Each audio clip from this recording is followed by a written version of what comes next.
Mitä munamies haluaa viestittää muille, jotka tekee vapaaehtoistyötä? Te teette erittäin tärkeää työtä. Pitäkää sielunne raikkaana ja puhtaana. Ja tehkää paljon hyviä asioita. Ja ajatelkaa sinisiä ajatuksia. Ja itse olet tekemässä palokunnassa työtä. Minkälaista työtä olet tekemässä munana?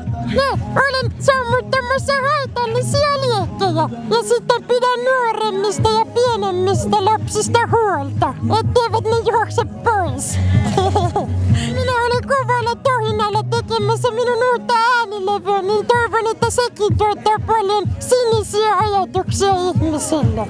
Tuleeko siellä olemaan myös palokunnasta joku laulu? Voi olla! Se jää nähtäväksi. Siitä tulee taianomainen albumi. Saako sulta nimpparia? Minä en pysty kirjoittamaan näillä käsilläni. Ei pysty. Nähdään joskus toiste. Saanko minä katsoa sinun kuvan? Joo, se on Viittiksi ottaa kuvan tuosta keskeltä?